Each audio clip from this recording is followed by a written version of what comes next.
Tembelea mradi huu ambao una component karibia 3. Una cover Njombe mjini, unakuja Makambako mpaka hapa Wanging'ombe, lakini pia na kule maeneo ya Lujewa na penyewe watapata huduma ya maji kupitia mradi huu. Mradi huu una zaidi kwa upande wa Njombe mjini ni bilioni 40, lakini pia Wanging'ombe bilioni 42, hapa Wanging'ombe Makambako 42, hapa kuna 43. Zote ni fedha ambazo zinatokana na mahusiano mazuri ambayo Mheshimiwa Rais Daktari Samia Suluhu Hassan ameweza kuzipata. Lakini kikubwa ni nini? Kikubwa ni uzalishaji wa maji. Chanzo cha Lujewa ambacho kitazalisha zaidi ya lita milioni 41, lakini chanzo cha kule Njombe kitazalisha lita zaidi ya milioni 11. Sasa 11 itakayozalishwa itaingia kwenye grid ya maji ya Njombe ambayo itahudumia watu zaidi ya 96,000.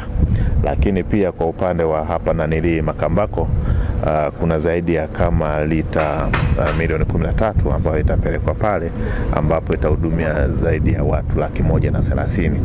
Lakini kwa upande wa hapa Wanging'ombe ni zaidi ya milioni 13, lakini itahudumia watu wapatao 109,000. Kwa hiyo unaweza ukaona kwamba package ya mradi huu ni zaidi ya bilioni 125. Huu ni uwekezaji mkubwa na ni ukombozi wa huduma ya maji katika ukanda huu wote wa Njombe.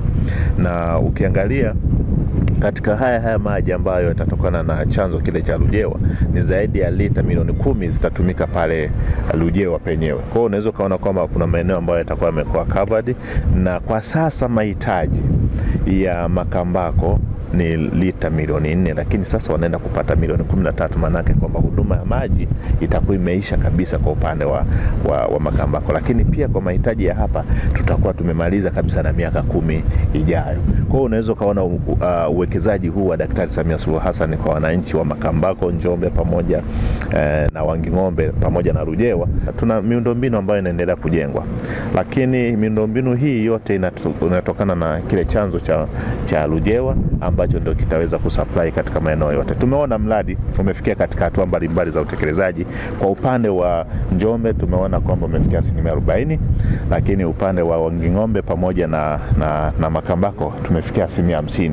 Lakini tumewapa maelekezo kuhakikisha kwamba mpaka ifikapo Mei 1st, tarehe 1 mwezi wa 5 mwaka 2026, mradi huwe umekamilika, kwa sababu mradi ulitakiwa kukamilika mwezi wa 10 kipindi cha mwaka huu, mwaka 2025, lakini kwa sababu wakati wa ujenzi kwenye chanzo cha maji walikutana na miamba ambayo wakati wana design hawakuwahi kufikiria kwamba wangekuta ile miamba. Kwa hiyo sasa ile miamba ikasababisha kufanya design upya. Sasa ule mchakato wa kufanya design na kuapprove zile michoro na kadhalika ikawa imeleta delay. Kwa hiyo wenzetu walivyoleta maombi ya kufanya extension, na sisi tukatazama na tukajiridhisha kwamba wanastahili kuongezwa, na tumeongeza muda mpaka tarehe 1 mwezi wa 5 mradi huo umeshakamilika na uanze kutoa maji na wananchi waendelee kufurahia huduma ya maji safi na salama.